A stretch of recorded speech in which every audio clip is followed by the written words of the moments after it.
bahwa ramalan Indonesia bubar itu ternyata sudah dituliskan oleh leluhur kita dalam beberapa kitab kuno. Kalau nggak salah ada 4 kitab. Dan meskipun secara spesifik tidak disebutkan tahun 2030, namun tetap saja secara lugas dituliskan tentang kehancuran Nusantara.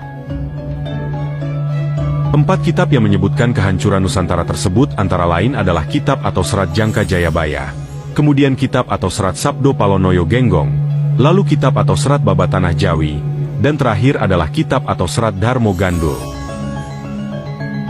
Dan supaya panjenengan tidak terlalu tegang ataupun terbawa suasana, maka Yaki Lanang ingatkan bahwa semua yang ada di dalam kitab atau serat ini sifatnya hanyalah tafsir, bahkan malah banyak yang menganggapnya sebagai ramalan.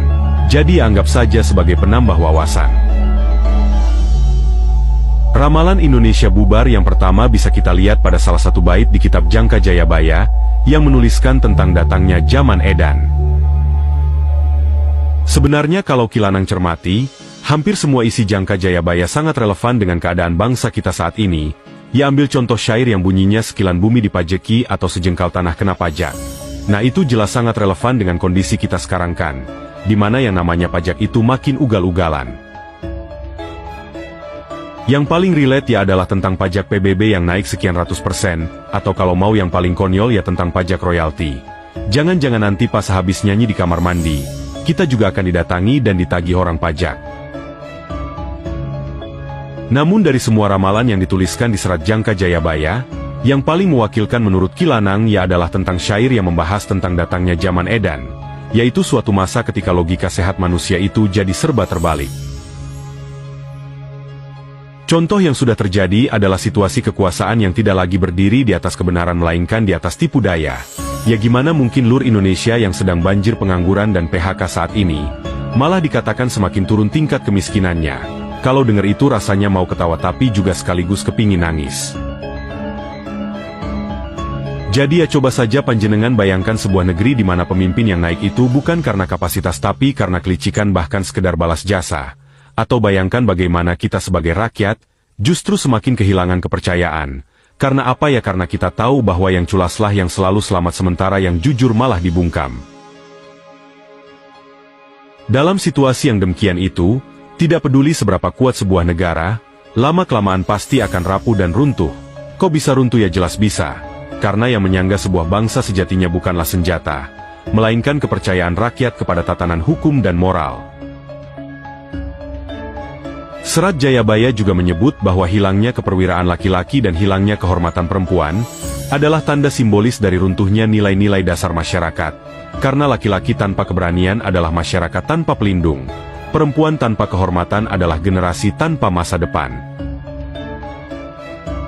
Jadi lur, sebuah negeri bisa runtuh bukan karena serangan dari luar, tapi malah karena kebobrokan dari dalam, dan inilah wajah kehancuran Indonesia yang paling mungkin. Di mana sebuah bangsa yang besar ini akan terpecah menjadi kepingan-kepingan kecil karena rakyat dan pemimpinnya telah kehilangan arah. Ramalan Indonesia bubar yang kedua bisa kita lihat pada salah satu bait di kitab Sabdo Palonoyo Genggong, di mana menyebutkan bahwa sebelum kebangkitan besar, manusia itu akan kehilangan jati dirinya. Kita semua sudah tahulah ya siapa itu Sabdo Palon. Kalau belum tahu ya beliau adalah penasihat spiritual dari Prabu Brawijaya V. Nah sebelum moksa, Sabdo Palon berkata bahwa setelah runtuhnya Majapahit, orang Jawa akan hidup dalam masa kelam. Mereka akan mengalami rubedo jagat. Maksudnya adalah malapetaka yang mengakibatkan orang Jawa akan kehilangan Jawanya. Hilang Jawane di sini tentu bukan pulau Jawanya yang tiba-tiba hilang begitu saja nggih, melainkan adalah hilangnya jati diri bangsa secara keseluruhan. Yaitu sebuah bangsa yang lepas dari akar budaya dan bahasa batinnya sendiri. Lambat laun tapi pasti, hal tersebut akan membuat penduduk atau rakyatnya menjadi terombang-ambing. Akibatnya Nusantara yang dulu begitu kokoh karena berakar pada tradisi, jelas akan hancur pada saat rakyatnya sudah 100% tercabut dari nilai-nilai budayanya sendiri. Tidak berhenti di situ saja bolo.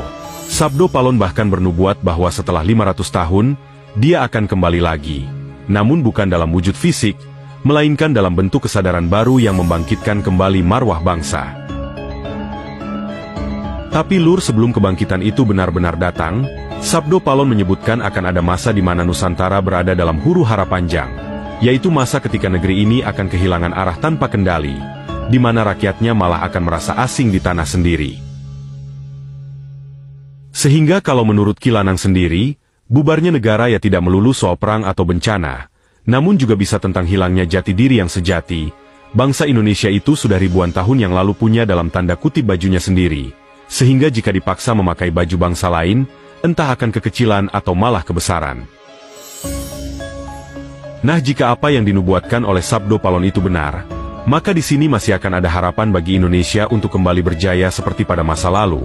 Namun ya itu tadi, kita akan dihadapkan terlebih dahulu pada pemusnahan besar, entah secara fisik ataupun metafisik. Ramalan Indonesia bubar yang ketiga, bisa kita lihat pada naskah yang ada dalam kitab Babat Tanah Jawi, di mana menyebutkan hilangnya wibawa raja, bisa membawa pada perpecahan.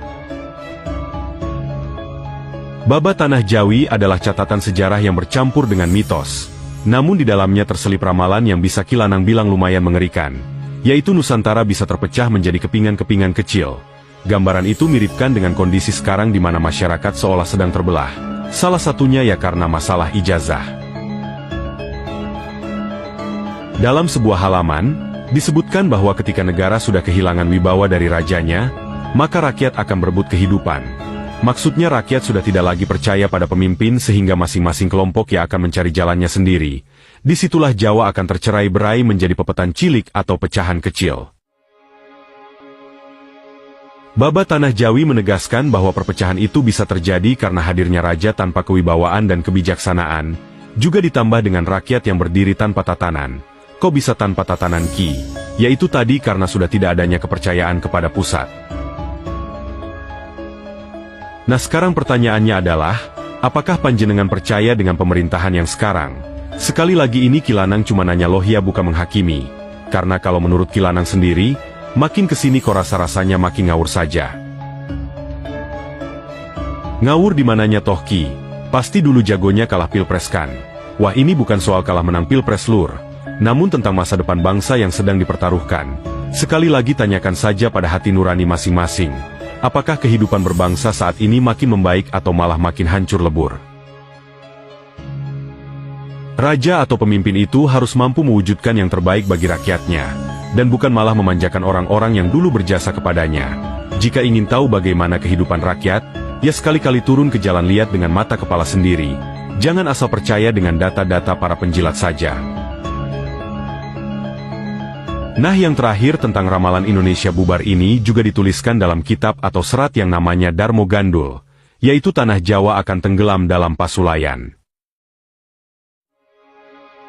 Kalau dulur belum tahu yang namanya serat Darmo Gandul, maka itu ya adalah naskah teks kuno yang cukup kontroversial di mana ditulis setelah runtuhnya Majapahit dengan nada satir.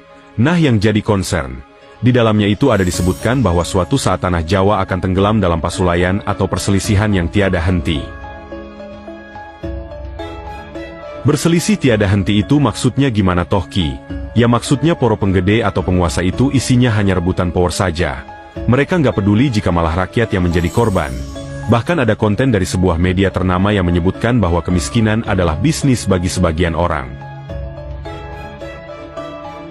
Nggak usah bingunglah, kita ambil contoh aja judol.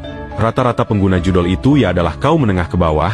Hitung saja berapa triliun tuh peredaran uang judol tiap hari. Anehnya lagi adalah orang yang terlibat sudah secara gamblang disebut, namun kok ya masih aman-aman saja bahkan malah ikut dalam kabinet kekuasaan.